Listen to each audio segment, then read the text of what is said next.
पश्चिम बंगाल में कल विधानसभा के दूसरे चरण के चुनाव के लिए वोट डाले जाएंगे, जिसमें नंदीग्राम समेत 30 सीटों पर वोटिंग होगी। नंदीग्राम में कल ममता बनर्जी और अमित शाह दोनों ने जबरदस्त प्रचार किया। अमित शाह ने फिर दावा किया कि बंगाल में बीजेपी 200 से ज्यादा सीटें जीतेगी। वहीं ममता ने भी बीजेपी को चुनाव में हराने का दम भरा।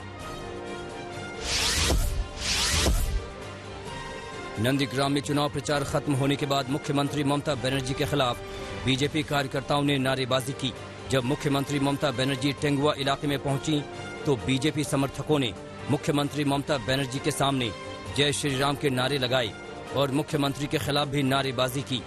इससे पहले नंदीग्राम के ही बलरामपुर इलाके में सीएम के काफिले के सामने बीजेपी समर्थकों ने जय श्री राम के नारे लगाए थे। पश्चिम बंगाल की मुख्यमंत्री ममता बनर्जी ने एक बार फिर बीजेपी पर करारा हमला किया है। ममता बनर्जी ने आरोप लगाया कि बीजेपी के लोग टीएमसी कार्यकर्ताओं को धमका रहे हैं। इससे पहले ममता बनर्जी ने कहा था कि बीजेपी बाहरी गुंडे लेकर आ रही है और वो टीएमसी कार्यकर्ताओं को डरा रहे हैं। ममता बनर्जी ने कहा कि बीजेपी लाख कोशिश कर ले मगर वो डरने वाली नहीं है। उन्होंने कहा कि बंगाल की जनता बीजेपी के इरादे को अच्छी तरह भांप गई है। ममता बनर्जी के आरोपों पर गृह मंत्री अमित शाह ने पलटवार किया है। अमित शाह ने अपने रोड शो के दौरान कहा कि अगर ममता बनर्जी को लगता है कि बाहर से गुंडे बुलाए जा रहे हैं तो उनका प्रशासन है, वो कार्रवाई क्यों नहीं कर रही है। अमित शाह ने कहा कि ममता दीदी अनर्गल आरोप लगा रही हैं।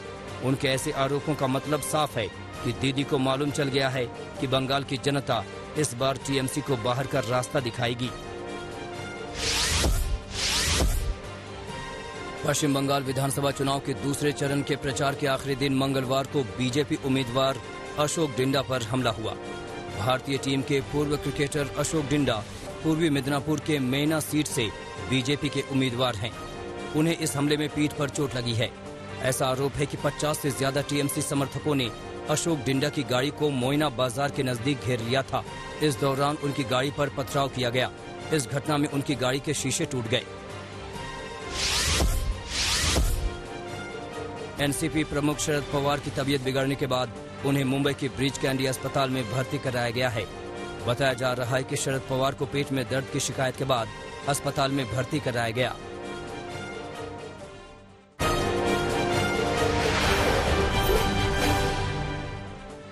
मुंबई के पुलिस कमिश्नर रहे परमबीर सिंह के आरोपों की जांच के लिए महाराष्ट्र सरकार ने एक सदस्यीय कमेटी का गठन कर दिया है।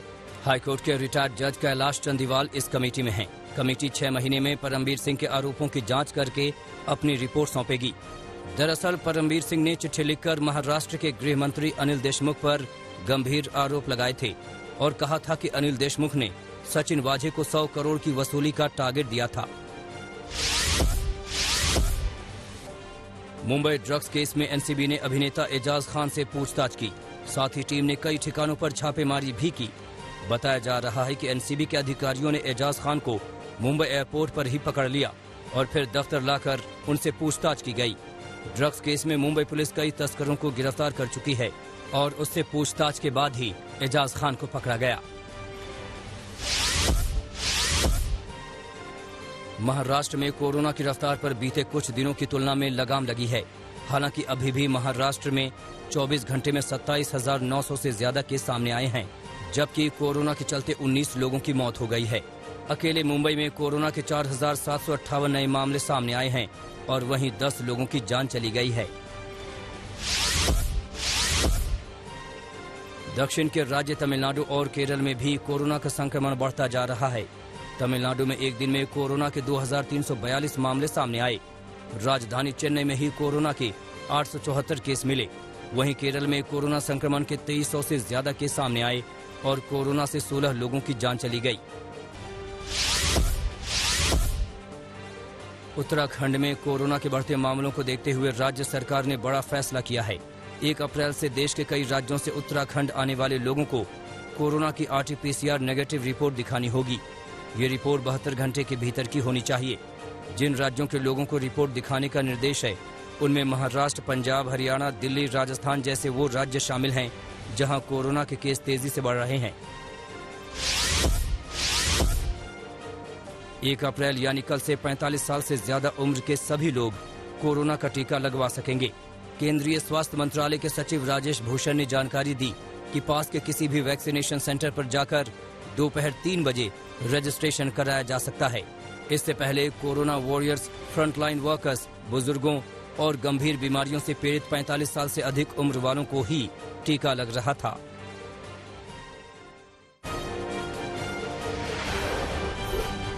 उत्तर प्रदेश के अलीगढ़ में आग ने भयानक तांडव मचाया है।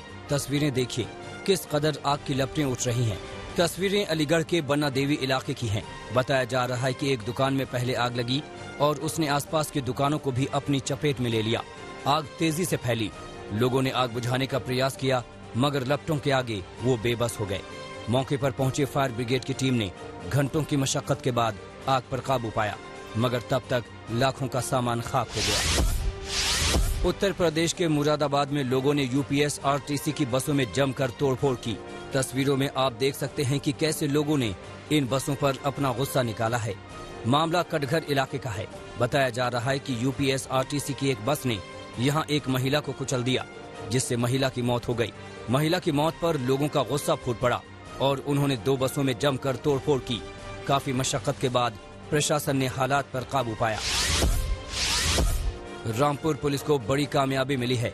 यहां पुलिस ने जिले के टॉप 10 वांटेड आरोपियों में से एक को गिरफ्तार कर लिया है। मामला अजीमनगर थाना क्षेत्र का है। बताया जा रहा है कि गिरफ्तार आरोपी पर 25,000 का इनाम था। आरोपी के पास से पुलिस को 920 ग्राम नशीला पाउडर मिला है।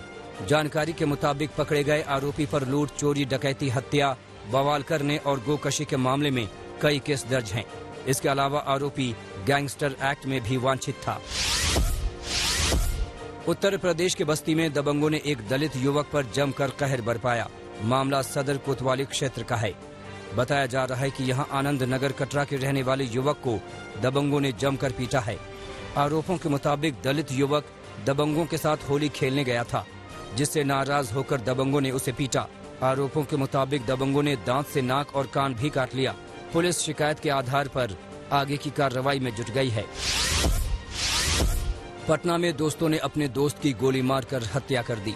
मामला पटना सिटी के बलवा इलाके का है। आरोपों के मुताबिक मृतक के दोस्तों ने उसे होली खेलने के लिए बुलाया था। इस दौरान सब ने नशा किया। आरोपों के मुताबिक युवक के माथे पर गोली मारी गई जिससे मौके पर ही उसने दम तोड़ दिया। हत्या के बाद आरोपी फरार है। वहीं पुलिस इस बात की जांच में जुट गई है कि आखिर दोस्तों ने ही अपने दोस्त का कत्ल क्यों किया।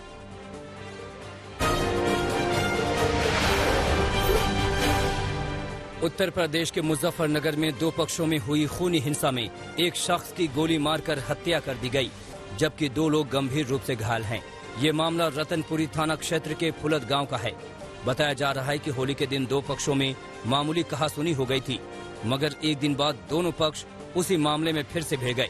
इस लड़ाई में एक पक्ष की ओर से फायरिंग की गई जिसमें एक शख्स की जान चली गई जबकि 2 लोग गंभीर रूप से घायल हैं। पुलिस ने केस दर्ज कर लिया है मगर आरोपी फरार हैं। मध्य प्रदेश के भिंड में सैनिटाइजर पीने से 2 युवकों की मौत हो गई जबकि एक की हालत गंभीर है। मामला चतुर्वेदी नगर का है।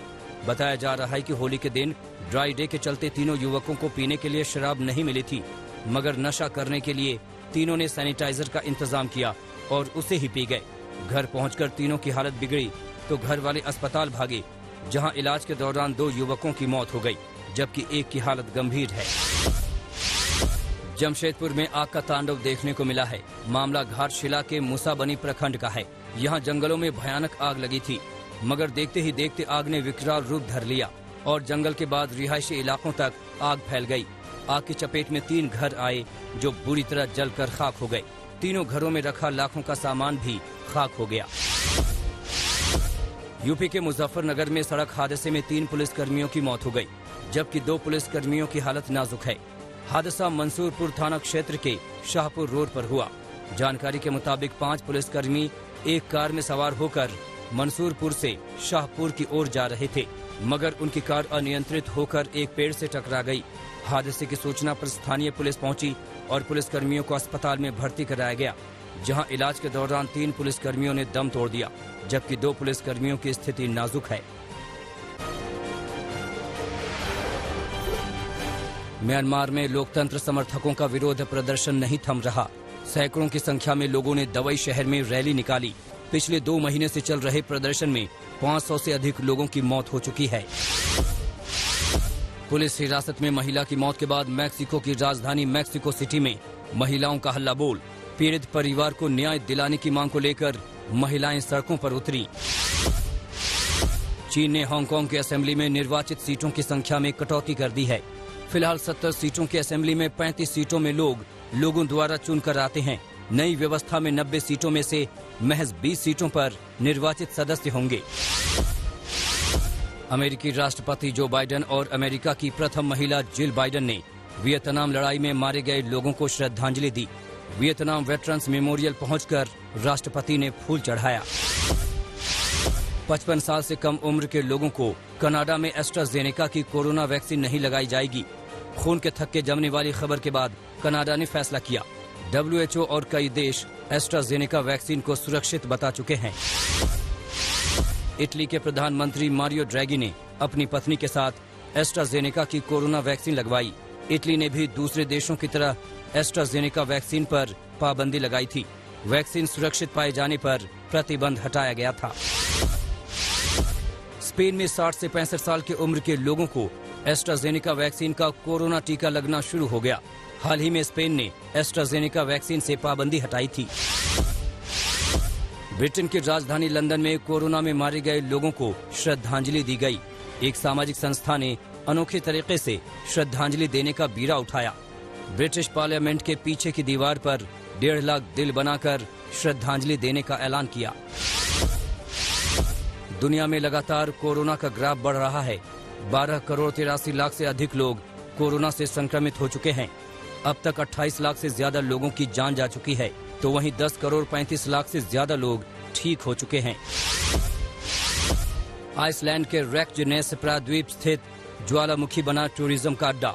बड़ी संख्या में पिकनिक मनाने और रात बिताने पर्यटक पहुंच रहे हैं। आग उगलते ज्वालामुखी के पास लोग दिन में वॉलीबॉल खेलते और सैर करते दिखे।